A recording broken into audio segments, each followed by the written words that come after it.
Okay so यो आजको भिडियोमा मैले मेरो क्लास 5 लोटसलाई प्लान्टको फोटोसिन्थेसिसको मैले एउटा वर्किङ मोडल दिएको थिएँ, जसमध्ये हाम्रो क्लासको एउटा राम्रो छात्रले चाहिँ वर्किङ मोडल अफ फोटोसिन्थेसिस, उहाँको नाम चाहिँ प्रेक्षा पोखरेल रहेको छ है।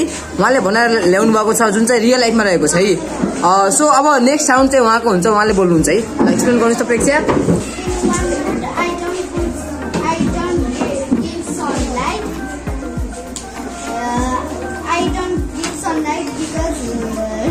Yes, you can say Nepali also. Yeah, you can say Nepali also. Okay.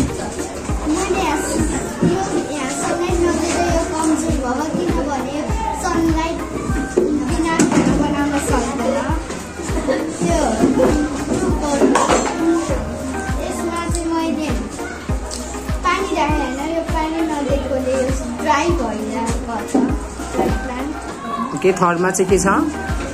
Third ma चाहिँ I don't give years, so it comes liter bean plant. Okay, so उहाँले explain नदिनु भएको त्यही भएर गर्दा 12 विक भयो। Next all things was this is healthy and green plant. Good. 5 foot English 5 foot I don't give manure. Okay, next. This next one Okay. Like in that pot too, there is not water, right? yes. Third one. Yes.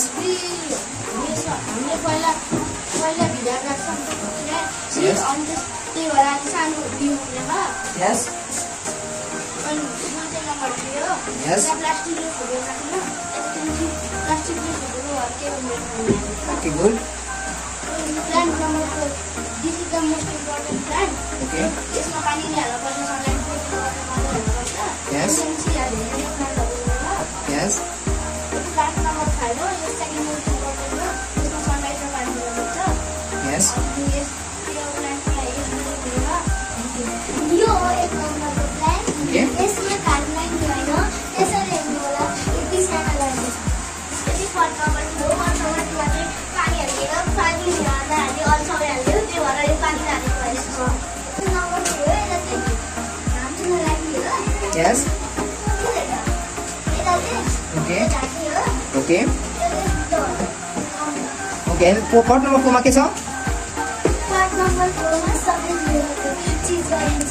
Like इसमा water पनि दिने, sunlight पनि दिने हैन, यसमा oxygen पनि दिने हैन। Good. And last pot number 5 मा के छ? 5 मा मल हाल्नु। यसमा चाहिँ मल नहाल्ने हो कि सबै थोक हाल्ने हैन। Okay, so thank you for this presentation.